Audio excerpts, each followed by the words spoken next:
Estamos de regreso escuchando la exposición de la doctora Lisbeth Quesada, que nos hablaba justamente de cuando había tomado la decisión, a pesar de ser ya actriz, a pesar de ser historiadora, de involucrarse en la medicina. Así fue. Y esa razón se dio porque la Escuela de Medicina cambió el currículum. Y entonces quitaron ese coladero que era la premédica y uno entraba directamente. Entonces yo tenía buenas notas en teatro y en historia y geografía. Y entonces me aceptaron en una condición ahí como de cambio de carrera. Y bueno, hubo muchos entretelones, pero entré a la carrera de la Escuela de Medicina. El año anterior me había casado y recuerdo que lo primero que le dije a una compañera fue: cuidado, se embaraza, porque aquí uno pierde la carrera, porque esto es una carrera de resistencia. Y a los 22 días yo llegué y dije: estoy embarazada.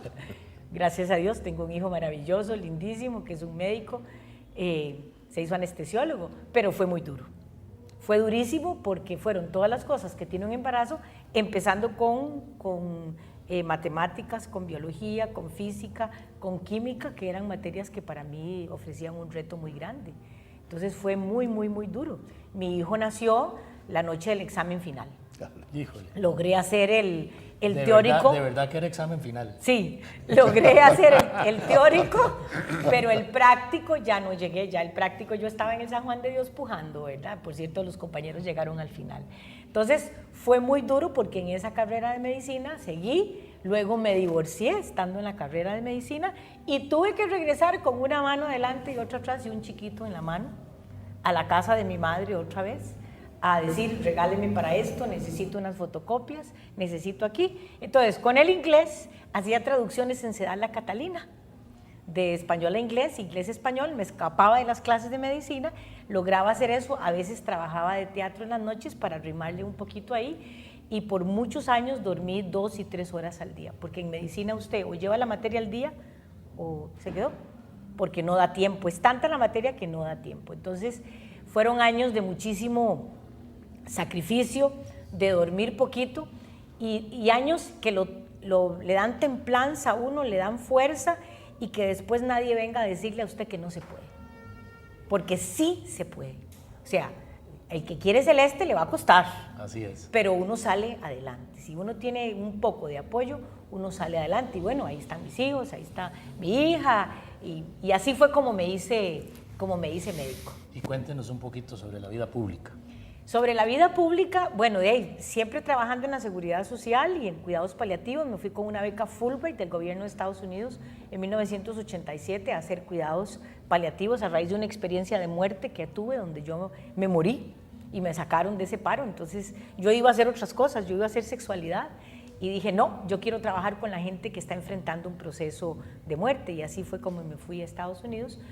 Regresé y fue muy duro desarrollar los cuidados paliativos, pero logré hacerlo y empecé a hacerlo en el Hospital de Niños, y digamos que esa fue una vida pública porque ahí la gente me conoció muchísimo defendiendo los derechos de los pacientes y de los niños. Creamos una fundación, la Fundación Pro Unidad de Cuidado Paliativo. Yo, sin saber nada de cómo se hacía una teletón, me hice una teletón en 1996, creo que fue, o 94, recién entraba don José María al gobierno, y me hice una teletón que nos dio un poco de dinero para poder crear la fundación y empezar a trabajar en el desarrollo de los cuidados paliativos. Hice programas de televisión de cuidados paliativos y digamos que ahí fue como esa parte pública. Andaba en Corea y cuando regresé un amigo abogado me dijo, eso era como un miércoles, y el amigo abogado me dijo: el lunes se cierra la opción de que puedas presentar tus papeles para la Defensoría de los Habitantes. Y yo dije: usted está loco, pero loco de atar, ¿verdad? Jamás, ¿cómo se le ocurre? Me dijo: sí, vos pasarías de defender los derechos en la salud de tus pacientes, niños y adolescentes, a defender los derechos humanos del país. Y yo dije: uy, eso suena bonito. ¡Qué reto! ¡Qué reto más importante! Entonces, vinimos a la Asamblea Legislativa y vimos cómo los diputados estaban, don José Miguel era diputado, estaban escogiendo al Contralor de la República en ese momento, y yo escuché lo que preguntaban los diputados y dije esto: es cierto, porque lo dije, si le preguntan a todos ellos como le están preguntando, todas esas preguntas las puedo contestar yo, voy a ofrecer mi nombre. Y ofrecí mi nombre y corrí. La gente de la municipalidad me ayudó para los papeles que decían que yo no debía nada. Y el lunes presenté absolutamente todo.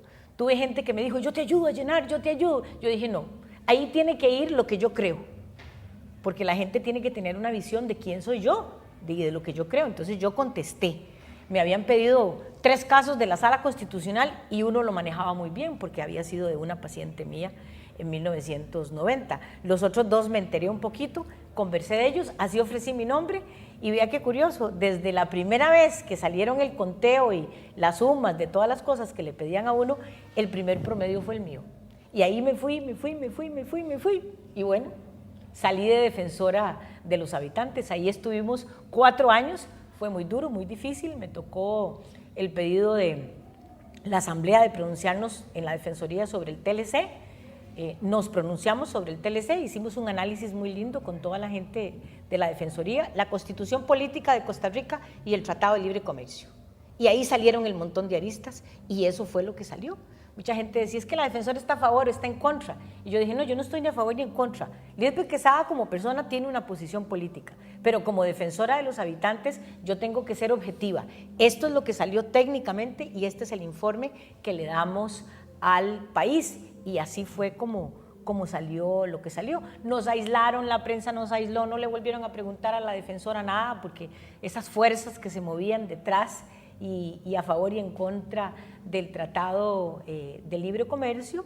Y bueno, ahí intentaron en algún momento en la Asamblea Legislativa pasarme el cobro de algo que después sí imperó la cordura y la tolerancia y no se dio a más. Pero digamos que la parte de Lisbeth joven que militó en la izquierda, en un partido del que ya prácticamente nadie se acuerda, excepto los que militamos en ese partido y que tenemos una edad parecida a la mía ahora, que se llamaba el Frente Popular, ahí aprendí muchas cosas.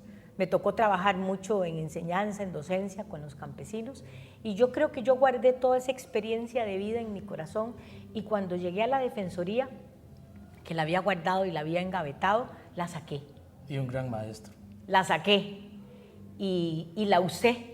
Y empecé a recordar mis anhelos de juventud, mis luchas por la justicia, lo que yo quería para este país y dije, esto es lo que yo le voy a poner o lo que le voy a impregnar a este cargo de defensora de los habitantes. Y dije una cosa muy importante que quiero repetirla y fue, yo no me voy a reelegir. No, me decían, doctora, no diga esas cosas porque usted después va a querer reelegirse. No, no me voy a reelegir. Y eso fue un mensaje muy importante que le mandé a las señoras y los señores diputados en la Asamblea Legislativa, de que yo no me iba a reelegir, porque entonces eso me garantizaba a mí mantener mis posiciones y decidir en conciencia, como tiene que decidir una defensora o un defensor. No había de dónde agarrarme, no había de dónde chantajearme, no, era como un pescadito lleno de aceite, ¿verdad? Cada vez que alguien trataba de agarrarme, yo me escapaba, porque no había por dónde. Y nadie me podía decir, ve, si usted no piensa así o no dice esto o no se acomoda a esto, no la reelegimos. No había por dónde agarrarme. Así que yo me siento muy orgullosa de haber podido decidir en conciencia siempre y haber tomado los intereses de los habitantes como norte en ese momento. Muchas gracias. Don Óscar, cuéntenos de Óscar Aguilar Bulgarelli, que todos los que hemos andado por este país lo conocemos, pero los jóvenes están ahora necesitados de saber quiénes son los padres de la patria. Óscar Aguilar Bulgarelli. Aguilar, el primer Aguilar que vino a este país data ya de 1574 y de ahí vengo. Así es que imagínense si tengo raíces en este país. Mi familia sale de Churuca, en Cartago, para Heredia. No vamos a hablar de don Severino Aguilar, que se traslada ya hacia 1650 a fundar todos los Aguilares que hay en Heredia y hacia el oeste, sino de mi bisabuelo, otra rama de la misma familia, sale de Churuca en 1856, se instala en Heredia, es el primer maestro que se establece en Heredia con presupuesto de la municipalidad. Es profesor de la Universidad Santo Tomás en Heredia. Queda en la quiebra cuando cierra esa universidad y unos parientes pierden las propiedades, una pequeña propiedad que había logrado comprar en Santa Lucía, Heredia, con mucho esfuerzo. La pierde, los otros familiares siguieron ricos y él siguió pobre. Pero ese hombre extraordinario tiene un hijo. Ese hijo, mi abuelo, es alcalde de Heredia durante 40 años, alcalde de lo civil, 40 años en Heredia. Y mi padre es un muchacho que, hijo de ese alcalde y de una mujer absolutamente humilde, tanto que mi abuela, si algo recordaba con cariño, era haber estado en la casa donde fue sirvienta de Rubén, el famoso poeta, de Rubén Darío, el famoso poeta nicaragüense. Una mujer extraordinaria, cocinaba delicioso, porque tenían una pequeña fonda frente a la plaza donde llegaban los arrieros a dejar su ganado. Mi padre fue un trabajador, papá fue un dependiente del entonces famoso tienda herediana que se llamó Las Tres Américas. Como dependiente se fue a Barba, de otra tienda, y ahí se enganchó como secretario de un juzgado civil en Barba. Ahí, estando en ese puesto, le ofrecen trasladarse como secretario del juzgado segundo civil de San José y se viene.